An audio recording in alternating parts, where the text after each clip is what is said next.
Ah, la plage, le sable, l'air frais, l'été. S'il y a bien une chose qu'on ne voudrait pas qu'elle soit, c'est avec des meurtres, des couteaux, du sang et un peu de pastis, pour me rappeler de là où je viens. Shinpei, jeune adolescent à la voix de Tanjiro, croyez-moi que vous allez le remarquer assez vite. Shinpei est un jeune homme au passé assez lourd. À part le fait qu'il a un Sharingan bleu, on pourrait dire qu'il est normal. Ses parents sont décédés quand il était jeune, et il a du coup été recueilli par la famille Kofune, faite d'Ushio, Mio et Donald Trump.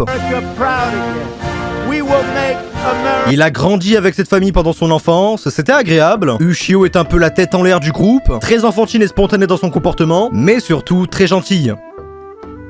Et blonde. Mio, la petite sœur au sentiment enfoui et très enjouée, qui pourrait te sortir « C'est salé, la mère !» Jure, ta mère la pute. Personnage d'ailleurs qui ne me fait pas du tout penser à d'autres filles d'autres animés. Non, vraiment. Il est bon de noter que nous ne sommes pas de la même famille. Oui, sinon ce serait chelou qu'on soit de la même famille. T'as un snap? Je t'ai dit que j'avais un Discord. Mais il a fini par aller faire ses études et sa vie à Tokyo, loin de toute cette bande de pecnos aux lunettes jaunâtres. Mais 2 ans après avoir quitté l'île, c'est le drame. Il apprend la mort d'Ushio, qui s'est noyé dans les rives de l'île. Très contradictoire quand on voit dans le visuel qu'elle porte un maillot de bain. Eh bah alors madame, ça répond quoi à ça? C'est comme si un pompier mourait dans le feu. Bouh! Du coup, il part en bateau vers l'île, et je dirais même mieux, il se fait mener en bateau. Merci, merci. Retrouvez-moi tous les soirs à tous les spectacles de Kev Adams sur la chaîne Twitch en description. Alors qu'il se rappelle d'un souvenir super important d'Ushio avant sa mort, qui va sûrement l'aider à déceler le mystère entier de toute l'intrigue dès l'épisode 1 dans cette chaleur extrême.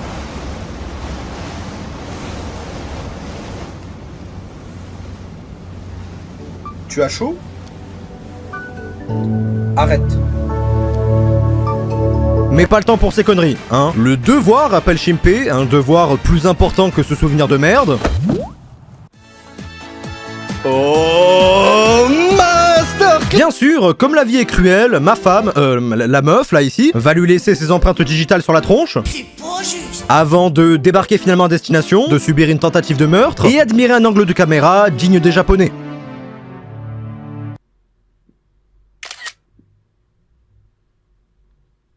Franchement, c'est aberrant. L'image de la femme...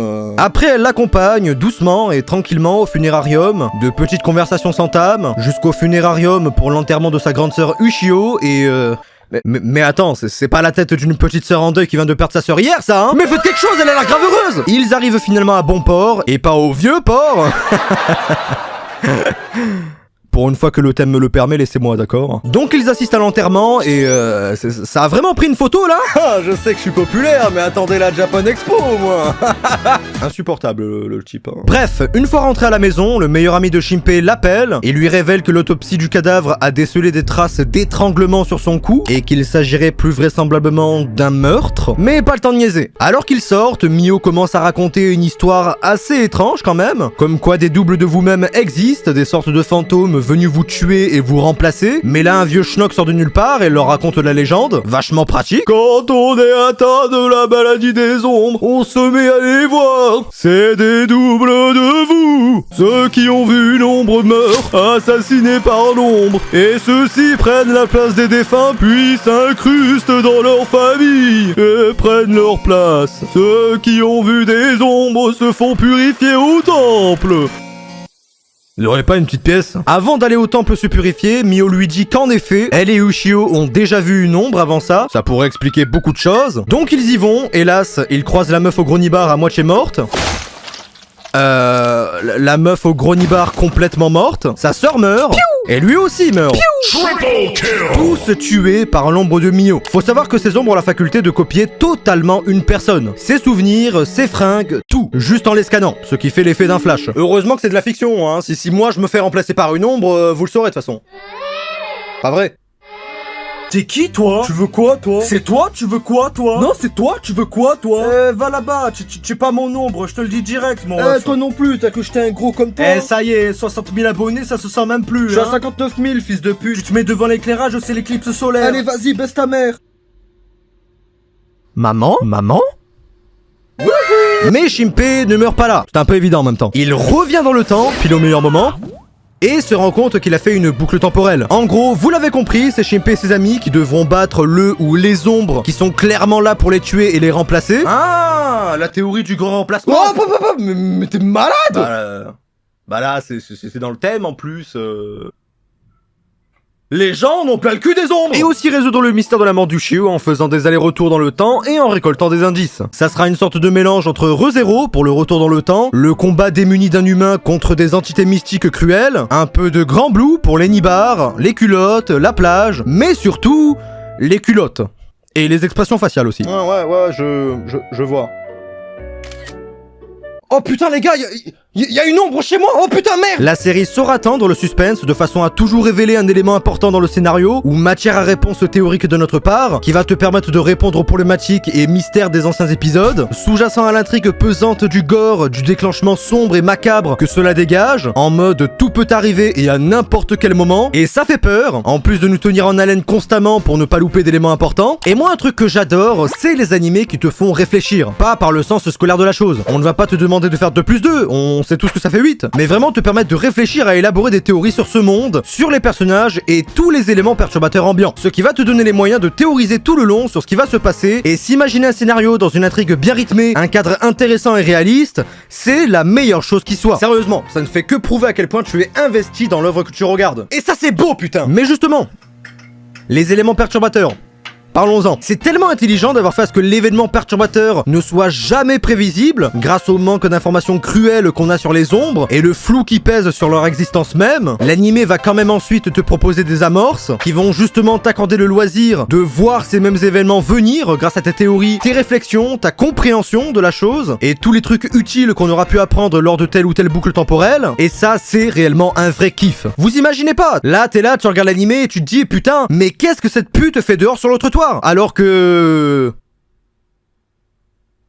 Ouais, non, logique en fait. Alors attention, je n'ai pas spécialement pour but de vous faire une analyse profonde d'un animé qui n'a même pas fini de sortir, et qui en plus ne ferait que vous spoil. Non. Ici l'objectif, c'est de vous donner envie de regarder cette masterclass très sous-cotée cette saison, et surtout de le faire en vous donnant des éléments d'appréciation découlant de faits de l'animé, donc je ne vous spoile pas, mais en plus, je vous dis probablement pourquoi vous aimeriez autant regarder, si vous étiez à ma place. Et surtout ce que moi j'ai remarqué qui était le plus kiffant en regardant ça. L'intrigue surnaturelle mêlée au paranormal, subjuguée de tout cet art, du chara-design, des OST, de l'opening, du décor, surtout le décor d'ailleurs. Waouh, très beau paysage.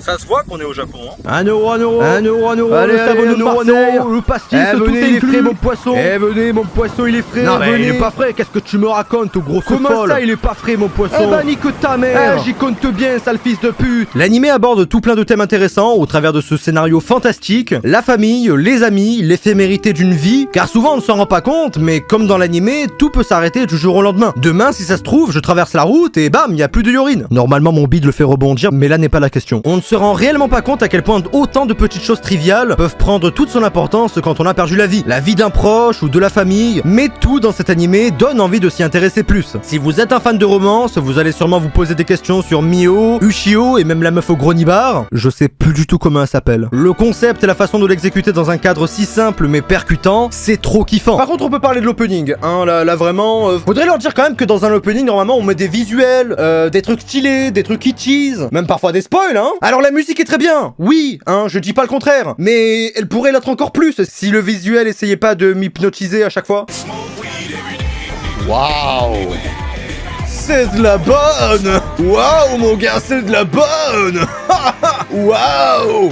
En bref, vous l'avez compris, j'essaye de vous en dire beaucoup sans pour autant vous en révéler, car la principale composante d'appréciation de ce truc est surtout la découverte, la théorisation, ce qui implique forcément du spectateur une action mentale minime, qui est très non négligeable dans son domaine. Parmi tous les animés de saison qui existent, c'est sûrement celui dont j'ai le moins entendu parler et qui pourtant est sûrement l'un des meilleurs. Mais surtout, je vais pas vous mentir, je voulais vite vous en parler pour vite vous faire découvrir, je voulais vite vous parler de Summertime Rendering, surtout parce que... bah je l'ai trouvé vraiment bien. Je l'ai trouvé grave sous-côté et je me suis dit bah vas-y, autant le faire découvrir aux gens en fait. Genre pourquoi personne n'en parle? En attendant, petite interlude, comme ça on est tous fixés. Mais attends Yorin, comment ça une suite? L'anime est à peine à l'épisode 11 et il y en a 24 de prévus. Prends pour un fou ou quoi Yorin? Tu veux qu'on te pète la gueule Yorin ou quoi? Bah oui, justement. Alors non, me pétez pas la gueule hein, mais c'est juste pour ne plus revenir sur le cas en fait. Et vous dire qu'il n'y aura jamais de saison 2, car le manga possède 13 volumes qui seront très certainement adaptés dans son entièreté par les 24 épisodes de l'anime, donc c'était juste histoire d'eux. Mais dans tous les cas, même si là il n'y aura aucun cas sûrement, si toute information venait apparaître, je vous en informerai en commentaire. Vous avez juste à en laisser un, hein, parce que si vous en laissez pas, comment je fais pour vous prévenir? Sur ce, c'était tout pour cette vidéo, j'espère qu'elle vous aura plu et qu'elle vous aura aidé. J'ai trop d'énergie, si c'est le cas, n'hésitez pas à vous abonner, liker, partager, ça me ferait vraiment super plaisir. Quant à moi, je vous dis à la prochaine vidéo, en attendant, portez-vous bien, ciao bye.